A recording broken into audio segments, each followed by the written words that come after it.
जय हिंद दोस्तों, आपका स्वागत है हमारे यूट्यूब चैनल स्टडी विद अंकित 9.0 पे। साथियों, आज की हम मैथ क्लास में देखेंगे प्रैक्टिस सेट 17। दोस्तों, अब हम आपका टाइम वेस्ट ना करते हुए सीधे क्वेश्चन पे आते हैं। जैसा कि पहला क्वेश्चन दिया गया है, राम और सैम की कुल आयु सैम और टॉम की कुल आयु से 12 वर्ष अधिक है। टॉम और राम से कितने वर्ष छोटा है? देखिए दोस्तों, तो राम को हम आर मान लें और सैम को हम एस मान लें और टॉम को हम टी मान लें।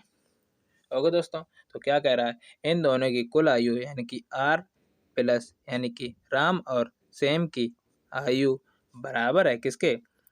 सैम और टॉम की आयु से कितने 12 वर्ष अधिक है, तो हम 12 वर्ष अधिक कर देंगे। ओके दोस्तों, तो हो गया राम और यहाँ एस हो गया यानी कि सैम, अब इधर सैम आ जाएगा माइनस आपका हो गया टॉम बराबर 12 हो गया।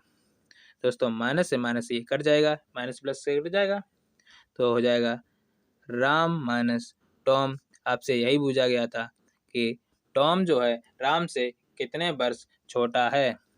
वो दोस्तों आपका 12 वर्ष छोटा है। इसका आंसर थर्ड सही हो जाएगा। लगाइएगा, आगे चलते हैं फिर।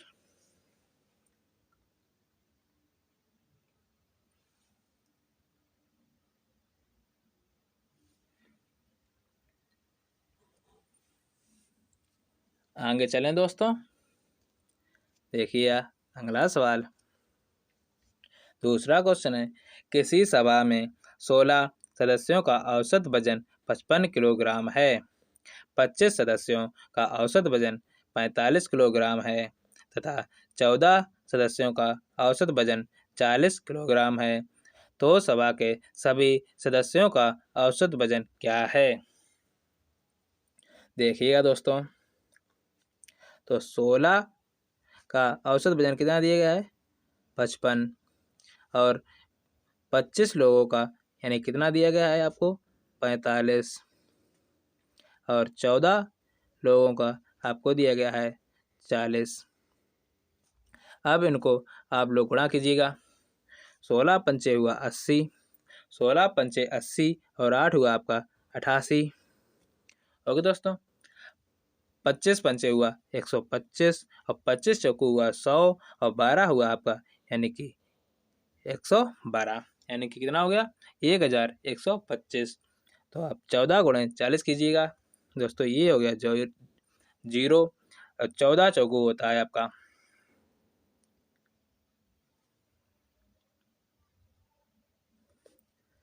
56। ओके दोस्तों, अब इन सभी को हम ऐड कर लें और जितने भी सदस्य हैं उनका जितने भी कुल सदस्य हैं तो हम उनका हम भाग दे देंगे। तो ऐड कीजिएगा दोस्तों। यहाँ हो गया दोस्तों 5 और यहाँ हो गया आपका 6 और यहाँ हो गया 5 और 2, इतना हो गया। सदस्य कितने हैं? 16 और 25 और 14 को जोड़ेंगे, कितना हुआ? 16 और 14 को जोड़ लीजिएगा दोस्तों आप, हुआ आपका 30, 30 और 25 हुआ आपका 55, और 55 का आप भाग दीजिएगा तो सभी सदस्यों का औसत वजन प्राप्त हो जाएगा। तो काटिएगा दोस्तों, इसे हम 5 से काट लें। पहले 5 से काटिएगा दोस्तों। यहाँ हो गया 5 और 1, फिर हो गया आपका कितना? 3। अब काटिएगा दोस्तों। 11 हुआ, 11 चौक 44। आपके कितने बच गए? आपके बच गए हैं 7, तो हुआ आपका 73। तो ये 6 बार में गया है। ओके दोस्तों, और फिर आपका 66 हो गया। फिर ऐसे आपके कितने बच गए? फिर से 7 बच गए, फिर 70 हो गया, फिर से 6 बार गया दोस्तों, यानी कि अंक कितना हो जाएगा? फिर से आपका 3 हो जाएगा। तो इसका आंसर कितना हो जाएगा? 46.63, यानी कि इनमें से आपका किसी का आंसर नहीं से दिया गया है। ओके दोस्तों, तो इसका आंसर क्या हो जाएगा? इनमें से कोई नहीं।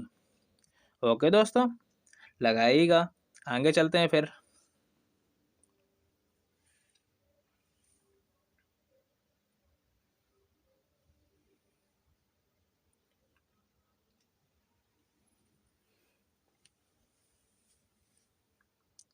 आगे चलें दोस्तों, देखिए अगला सवाल। तीसरा क्वेश्चन है, ए, बी और सी एक कार को क्रमशः एक्स और 30 और 45 दिनों में पूरा कर सकते हैं। बी और सी ने मिलकर 6 दिन तक कार्य किया। शेष कार्य ए ने अकेले ही 12 दिनों में पूरा कर दिया। एक्स का मान क्या है? देखिएगा दोस्तों, ए है, बी है और सी है। एक्स यानी ए जो काम करता है वो एक्स दिनों में करता है, बी जो काम करता है 30 दिनों में करता है, सी जो काम करता है 45 दिनों में काम करता है। अगर हम इन सभी का एलसीएम लें तो दोस्तों कितना हो जाएगा? इनका एलसीएम हो जाएगा 90 एक्स हो जाएगा दोस्तों। तो आपको काम कितना दिया गया है? 90 एक्स। अगर हम इनकी क्षमता देखें तो ए की क्षमता कितनी हो जाएगी? 90। बी की क्षमता कितनी हो जाएगी? बी की क्षमता हो जाएगी यानी 3x। ओके दोस्तों, और सी की क्षमता कितनी हो जाएगी? यानी कि 2x। ओके दोस्तों, ये क्षमता हो गई। वो क्या कह रहा है? बी और सी ने मिलकर 6 दिन तक कार्य किया।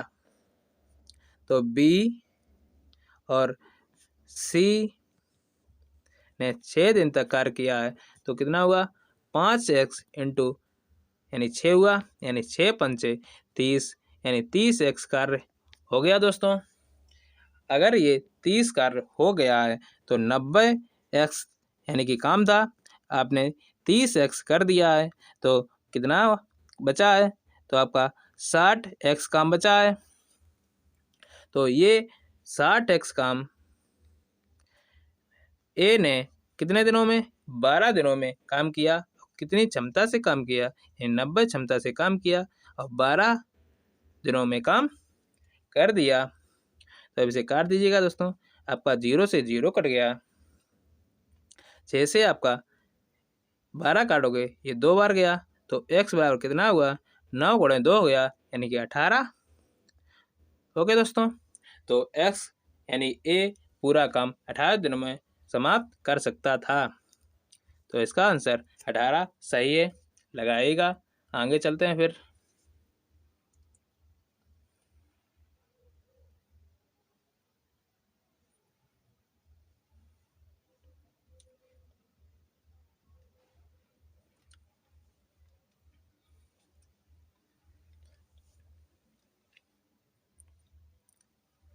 आगे चलें दोस्तों, देखिएगा अगला सवाल। चौथा क्वेश्चन है, यदि सरिता 10 किलोमीटर प्रति घंटा की बजाय 15 किलोमीटर प्रति घंटा की गति से चलती है तो वह इतने ही समय में 40 किलोमीटर अधिक चल पाती है। उसके द्वारा तय की गई वास्तविक दूरी कितनी है? तो देखिएगा दोस्तों, आपको वास्तविक चाल कितनी दी गई है?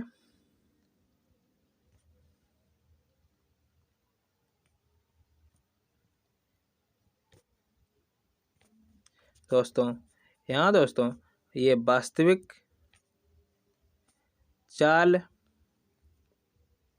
दोस्तों दी गई है 10। ओके दोस्तों, और आपकी नई चाल कितनी हो जाएगी? यानी 15, यानी 15 की स्पीड से चल रहे हो तो ये नई चाल हो जाएगी। ओके दोस्तों, नई चाल हो जाएगी 15। आपने चाल कितनी बढ़ाई दोस्तों? आपने चाल बढ़ाई है ओनली 5 किलोमीटर प्रति घंटा और आपने 40 किलोमीटर अधिक दूरी तय की है। तो आपने कितने घंटे में की है दोस्तों? तो हम 5 का इसमें भाग कर देंगे तो हमें कितने घंटे में आपने दूरी तय की है इतनी तो हमें पता लग जाएगा। तो काट दीजिएगा दोस्तों।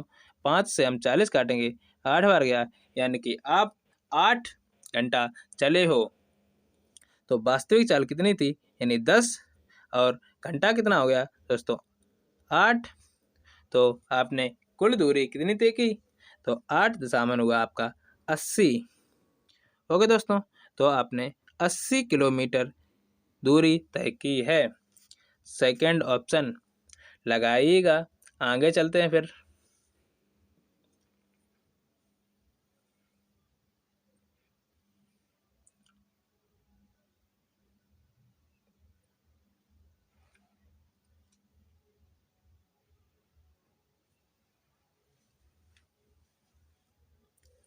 आगे चलें दोस्तों, देखिएगा अगला सवाल। 5वां क्वेश्चन है, एक कार के पहिए का व्यास 77 सेंटीमीटर है। 121 मीटर की यात्रा तय करने में वह कितने चक्कर लगाएगा? दोस्तों, चक्कर जब भी लगाएगा दोस्तों, तो वो अपनी पर्दी पर ही लगाएगा। तो उसका पर्दी का सूत्र क्या होता है? पर्दी का सूत्र होता है आपका पर्दी बराबर 2πr होता है दोस्तों। यहाँ दोस्तों पाई का मान 22/7 होता है, या आप 3.1432 रख सकते हो। ओके दोस्तों, और आपका जो व्यास दिया गया है वो आपको यानी कि त्रिज्या जो हो जाएगी वो 77/2 हो जाएगी, और आपको ये सेंटीमीटर में दे रहा है, और आपको जो किलोमीटर दे रहा है वो आपको किलोमीटर में, यानी कि जो यात्रा है वो आपको किलोमीटर में दे रहा है। तो इसे मीटर प्रति सेकंड में बदलने के लिए हम क्या करेंगे? तो 1 किलोमीटर को हम जब चेंज करेंगे तो आपके मीटर प्रति सेकंड में बदलने के लिए 10 की पावर, या आप क्या कीजिए 5 कर दीजिएगा, या आप क्या कीजिएगा 1,00,000 रख दीजिएगा। अगर आपको समझ में नहीं आया है तो 1 किलोमीटर में आपके 1000 मीटर होते हैं, और एक मीटर में 100 सेंटीमीटर होते हैं। इस वजह से दोस्तों यहाँ 1,00,000 हो जाएगा। ओके दोस्तों, तो अब देखिएगा, तो आपको क्या पता करना है? तो दूरी बराबर यानी कि n पता करना है कितनी दूरी चला है। तो n बराबर, तो दूरी बराबर क्या हो जाएगा? n गुणे पर्दी हो जाएगा। ओके, यानी कि तो हमें n क्या पता लग जाएगा, यानी कितना उसने चक्कर लगाए हैं। तो दूरी कितनी है दोस्तों? आपको दूरी दी गई है 121 गुणे, और आपको इसे हम चेंज करेंगे मीटर प्रति सेकंड में। दोस्तों इसे हम चेंज करेंगे सेंटीमीटर प्रति सेकंड में, तो कितना हो कर देंगे? 10 की पावर 5 बराबर एन का हम एन रखेंगे। 2πr का मतलब होता है 2 गुणे पाई का मान धरोगे दोस्तों, ये हो गया 22/7। और आपको जो पर्दी यानी कि त्रिज्या दी गई है वो दी गई है आपको 77/2, व्यास का आधा हो जाएगा। अब इसे काट दीजिएगा, 7 से हमने 77 काटा, ये आपका 11 बार गया। 2 से हमने 2 बार काट दिया। ओके दोस्तों, और इसे काटिएगा दोस्तों, ये हो गया 11, और ये हो गया दोस्तों 2, और ये 11 से हमने 11 काट दिया, तो यहाँ कितना हो गया? यहाँ दोस्तों हो गया यानी कि 1,00,000/2 हो जाएगा n बराबर। तो काट दीजिएगा इसे, ये गया दोस्तों आपका 50,000। ओके दोस्तों, तो इसका आंसर कितना हो जाएगा? जब वो पूरी दूरी तय करेगा तब वो 50,000 चक्कर लगा लेगा। ओके दोस्तों, लगाइएगा। आगे चलते हैं फिर।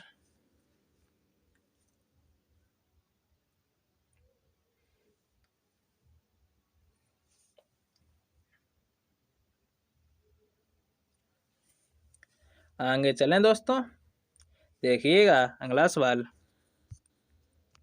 6वां क्वेश्चन है, 100 रुपए की लागत पर 20 दिनों के लिए 6 घंटे प्रति दिन की दर से 20 दीपक जलाए जा सकते हैं। 12 दिनों के लिए 8 घंटे प्रति दिन की दर से 40 दीपकों को जलाने की लागत कितनी होगी? दोस्तों, जब हमने आपको टाइम एंड वर्क चैप्टर पढ़ाया था, उसमें हमने बताया था इसका फार्मूला क्या होता है। इसका फार्मूला होता है m1 गुणे d1 गुणे h1 यानी h1 बटे w1 बराबर होता है आपका m2 गुणे d2 गुणे h2 डिवाइड आपका W2। यहाँ दोस्तों W हुआ आपका कार्य, यानी कि कितना कार्य किया है या आपने कितने रुपए का कार्य किया है, और M होता है आपका कितने व्यक्ति हैं या आप कितना काम करते हो। D होता है आपका दिन और H होता है आपका घंटा। तो अब हम इसी में फार्मूले के हिसाब से इसमें मान रखते हैं। दोस्तों जगह के लिए हम ये फार्मूला हटाते हैं।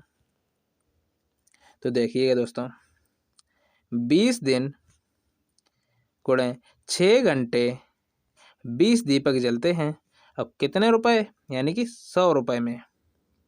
ओके दोस्तों, तो 12 दिनों 8 घंटे 40 दीपक कितने रुपए में जलेंगे, यानी कि उनका कितना लागत मूल्य होगा। तो देखिएगा दोस्तों, 0 से हमने 0 काट दिए। ओके दोस्तों, और 2 से हमने 8 को काटा, 4 हो गया। फिर हमने 2 से, तो आपका ये 2 हो गया। 6 से हमने आपका 12 काटा, ये 2 बार गया। तो कितना हो गया, x बराबर हो गया आपका 40 गुणे 2 गुणे 2 हुआ आपका 40 दूनी हुआ 80, 80 दूनी हुआ आपका 160। तो आपका कितना आंसर हो गया, यानी कि सेकंड ऑप्शन 160 रुपये। लगाइएगा, आगे चलते हैं फिर।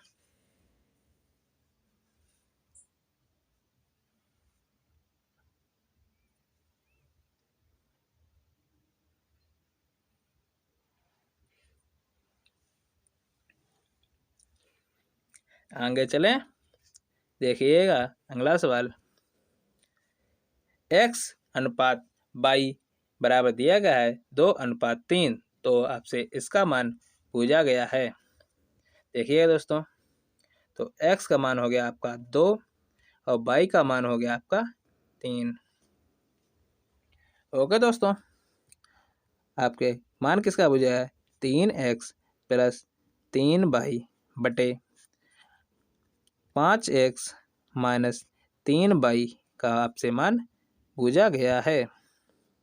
देखिएगा दोस्तों, तो 5 गुणे x का मान 2 दिया गया है, 2 रख लेंगे।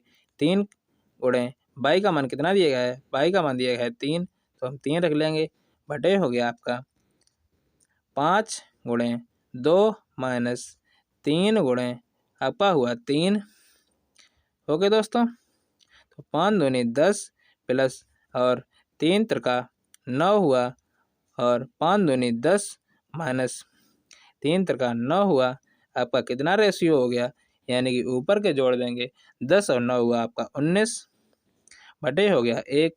तो इसका आंसर क्या हो जाएगा, इसका आंसर फोर्थ आपका करेक्ट हो जाएगा, 19:1। लगाइएगा, आगे चलते हैं फिर।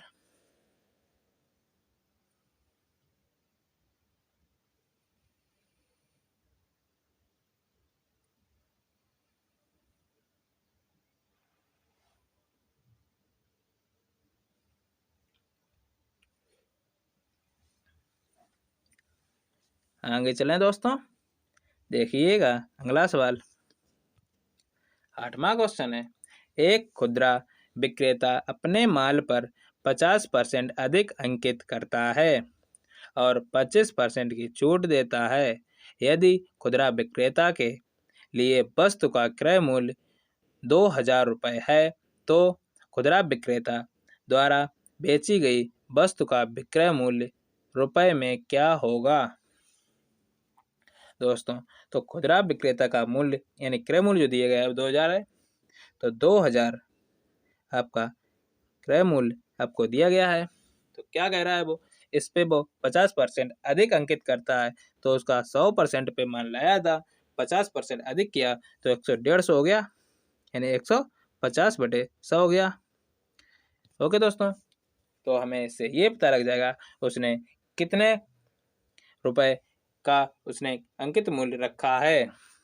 तो काट दीजिएगा दोस्तों, तो ये कट गया आपका 0 अब 15 दूनी 30 हुआ, तो आपका उसका खुदरा व्यक्ति का जो अंकित मूल्य था वो 3000 रुपये था। फिर क्या कह रहा है, वो कह रहा है 3000 पर हम कितना 25% छूट देते हैं तो उसका विक्रय मूल्य पूछा गया है। तो 100 की चीज़ उसने 25 में छूट दे दी, तो आप 75 में बेचोगे, तो 75/100 हो जाएगा। ओके दोस्तों, काट दीजिएगा दोस्तों। ओके, तो आपका होगा 0, 5 तियों हुआ 15 और 7 तियाँ हुआ 21 और 1 22। दोस्तों, आप अगर खरीद रहे हो तो आपको 2250 रुपये देने पड़ेंगे। ओके दोस्तों, इसका आंसर सेकंड सही है, लगाइएगा। आगे चलते हैं फिर।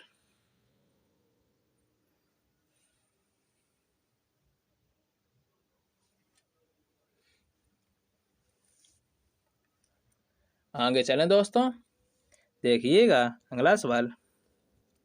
9वां क्वेश्चन है, किसी धनराशि पर 2 वर्ष की अवधि के लिए 5% प्रति वर्ष की दर से चक्रवृद्धि ब्याज 6560 रुपये है। समान राशि पर समान अवधि के लिए समान दर से साधारण ब्याज क्या होगा। तो देखिएगा दोस्तों, तो 5% का मतलब कितना होता है, 5% का मतलब होता है 1/20। तो कोई संख्या आपका 20 से 21 हुआ, फिर से 20 से 21 हुआ, तो कितना हो गया, ये हो गया आपका 400। यानी चक्रवृद्धि ब्याज में हमेशा, तो अगर 2 बार लिखा है यानी 2 वर्ष हैं तो हम 2 बार लिखते हैं, 3 वर्ष होता है 3 बार लिखते हैं। तो ये हो गया आपका 441, यानी कि ब्याज कितना हो गया, यानी कि 41। ओके दोस्तों, अगर ये ब्याज इतना हो गया है तो अब देखिएगा, तो यहाँ से हम क्रय मूल्य पता कर लें। तो अब हम यहाँ से क्या राशि पता कर लें, कितनी है दोस्तों, यहाँ है 65/60 यानी कितने का मान दिया गया है, ये दिया गया है 41 का मान। और आपको पता कितने का करना है, पता करना है 400 का। काट दीजिएगा दोस्तों, 41 एकम हुआ 41। ओके दोस्तों, आपके कितने हो गए, आपके हो गए 246। तो दोस्तों 41 छंगा होता है 246 यानी 160 गुणे हुआ आपका 400। तो गुणा कीजिएगा दोस्तों, तो 16 चौको 64। आपकी राशि कितनी है, 64,000 राशि है। तो क्या कर रहा है, इसी राशि पर दोस्तों इसे हम यहाँ लिख लें, यानी कि 64,000 था, 64,000 पर, यानी कि समान राशि है, समान राशि पर समान अवधि के लिए और समान दर पर दोस्तों। तो दर कितनी दी गई है 5 और समय कितना दिया है 2।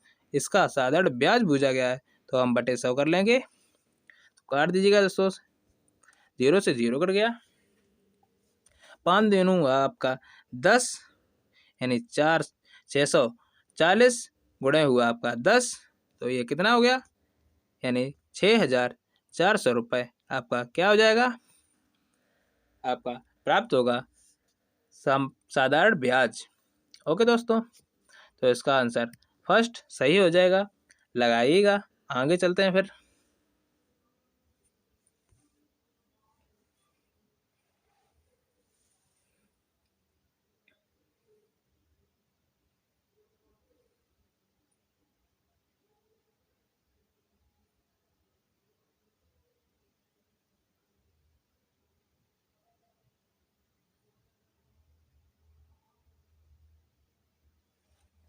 आगे चलें दोस्तों, देखिएगा अगला सवाल। 10वां क्वेश्चन, यदि दो संख्याओं का गुणनफल 3192 है और उनका महत्तम समवर्त 56 है, तो उसका लघुत्तम समवर्त क्या है। दोस्तों, जब हमने आपको एलसीएम ऐसे पढ़ाया था तब हमने एक फार्मूला बताया था, दोनों संख्याओं का गुणनफल बराबर होता है एलसीएम गुणे एचसीएफ। तो आपका LCM गुणे HCF बराबर होता है पहली संख्या गुणे दूसरी संख्या। और दोनों संख्याओं को गुणनफल दिया गया है, आपसे LCM पूछा गया है, तो LCM और HCF कितना दिया गया है 56 बराबर हो जाएगा आपका दोस्तों यहाँ 3192 है। तो काट दीजिएगा दोस्तों इसे, हम इसे 8 से काट दें, 8 सत्ते हुआ 56, 8 तियाँ हुआ 24 और आपका कितना बच गया, आपका 7 बच गया है। तो 7 बच गया दोस्तों हुआ 9 बार, यानी कि 8 ने 72 दोस्तों, फिर से आपका 72 हो गया, तो फिर से आपका चला गया दोस्तों 9 बार। तो अब इसे 7 से काट दें, 7 पना हुआ 35 और 7 सत्ते 49 हुआ। तो LCM कितना निकला, LCM निकला आपका 57। तो इसका D ऑप्शन सही हो जाएगा। ओके दोस्तों, लगाइएगा।